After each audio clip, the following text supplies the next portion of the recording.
the good news. It got him in trouble once in a while, but I do believe that's the kind of life he exemplifies.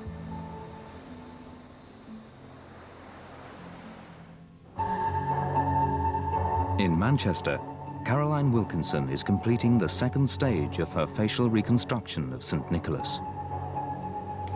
When all the muscles are in place on the skull, you should really be able to see what this individual is going to look like. All of our research suggests that you should be able to build a likeness of an individual that somebody who knew them should be able to recognise. To reconstruct the face of St. Nicholas, all the facial muscles must be added to the skull. The process requires a specialist knowledge of all facial tissues and takes hours of precision work. Of particular interest to Caroline is the reconstruction of Nicholas's broken nose. The asymmetry has been caused by him breaking his nose at some point in his life. We can work out the projection of the nose by looking at the tangents of the last part of the bone at the top of the nose with what's called the nasal spine at the base of the nose. And where those two tangents meet will give you the projection of the nose. So the whole of the bridge of his nose has been pushed over to his right-hand side. Caroline's next step will be the addition of skin and hair, which will finally reveal Nicholas's true likeness.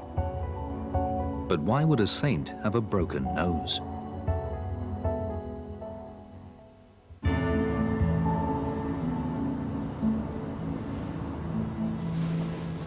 One explanation could lie in his hot temper, a trait revealed in a famous legend about him. In 325 AD, Emperor Constantine convened a council of bishops at Nicaea to resolve a religious dispute. There, the devout Nicholas is said to have physically assaulted Arius, a bishop with heretical ideas. Nicholas felt so strong about his belief in Christ that when he confronted Arius in front of the other bishops, he was just compelled to do something. Legend says he slapped him across the face.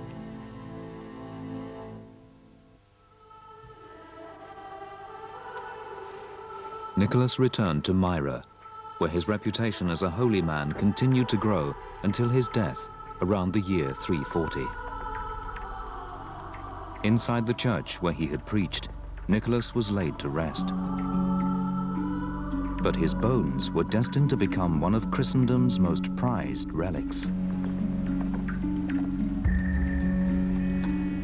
In 325 AD, Helena, the mother of Constantine, had embarked on a pilgrimage to the Holy Land. Near Jerusalem, it is said that she found Golgotha, the place where Jesus had been crucified. She unearthed the cross on which Christ died and the spear that pierced his side.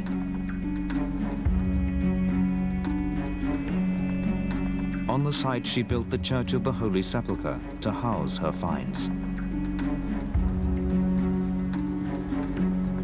Helena had unwittingly founded the relic industry. The word relic just really means something that is left over or something that is handed down. And certainly for many early Christians, the idea of having physically part of a great saint, for example, someone who had shown outstanding Christian piety, or someone who'd been martyred for his faith, that was seen as being a contact with the past. It was seen as an inspiration to encouragement in the present. In Myra, to capitalize on the popularity of relics, the priests built a new church to house Nicholas's remains. As more pilgrims began to arrive, the priests announced that a miracle had occurred.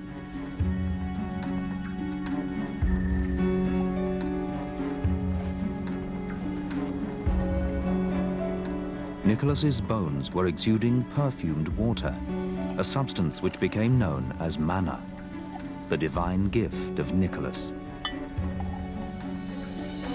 The faithful visited his tomb, where in exchange for a suitable donation, they could take some of the manna home.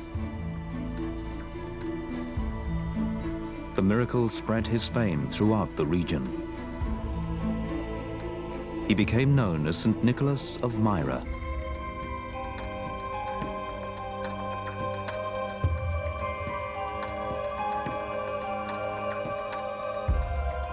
Franco has reached the final destination of his trip to Turkey, the church built to house the saint's relics at Myra over 1,200 years ago.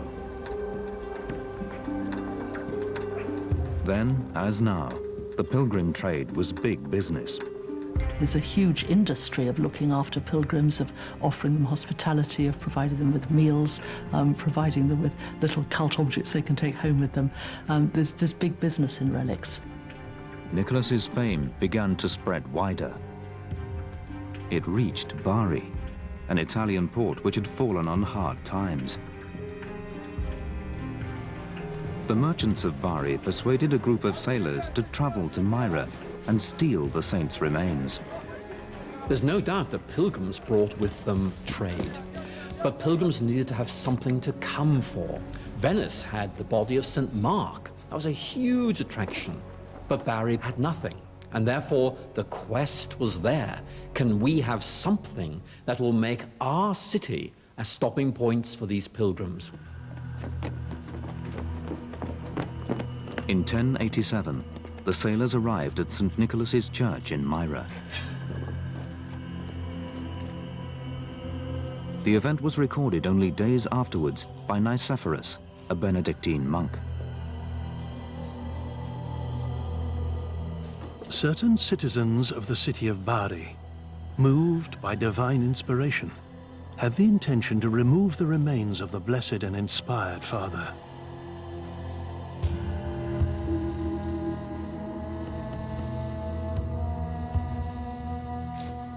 The sailors approached the sacred and holy grave of the blessed Nicholas.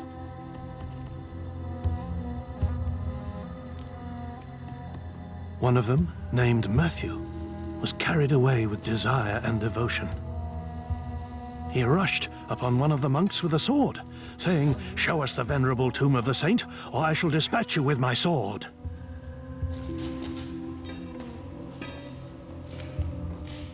Matthew put down his sword and, taking up a huge mallet, hammered with great force at the cover over the tomb.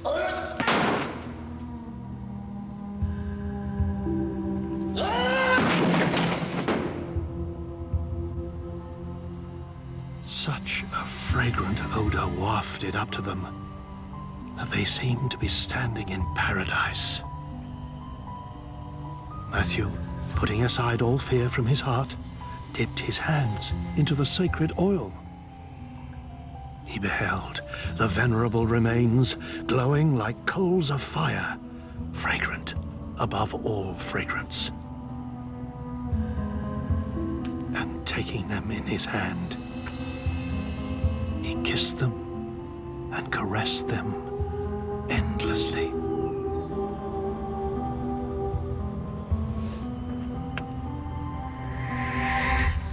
From these portents, it was clear to see that the Bishop of Christ, Nicholas, was bestowing himself on the Italians.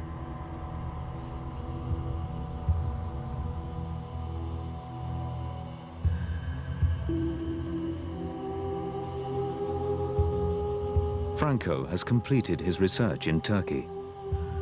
Visiting Nicholas's original resting place for the first time, he has mixed emotions. I am very proud in an egoistic way that the bones of St. Nicholas are saved in Bari, in our basilica. Of course, I am not really proud of the robbery. How can you be proud of a robbery? But if the 62 sailors had not stolen the bone of St. Nicholas, we will not have Santa Claus. As St. Nicholas's remains headed for Italy, the stage was set for his transformation from a local saint into the modern Santa Claus.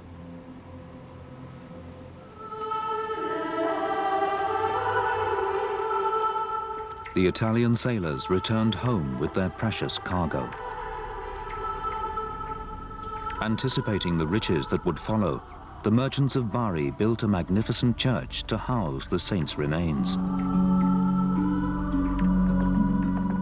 in their honor, the names of the sailors were engraved on the wall for posterity.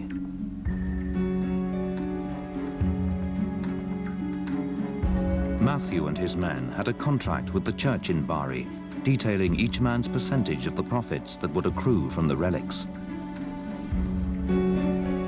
But the church reneged on the deal, keeping the profits for itself.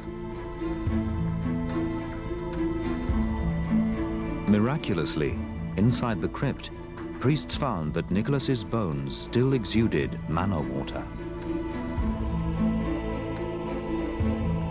Early crusaders bought the bottles and took them on their pilgrimages to the Holy Land. As they returned home, the saint's fame spread throughout Europe. St. Nicholas of Myra now became known as St. Nicholas of Bari.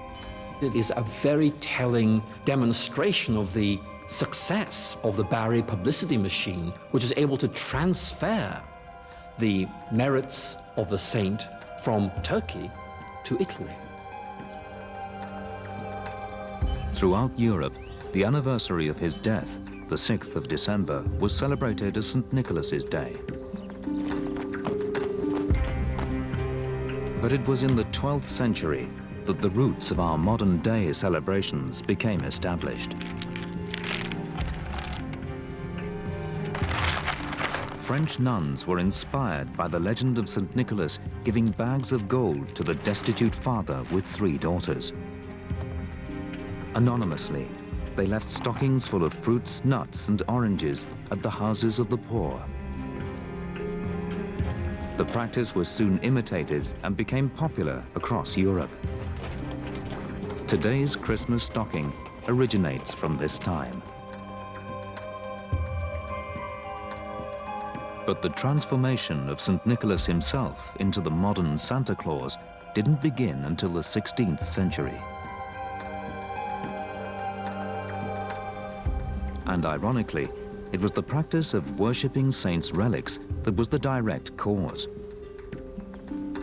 By this time, the abuse of the relic industry had become widespread. Because relics were so important in the late Middle Ages, it was inevitable they'd be abused.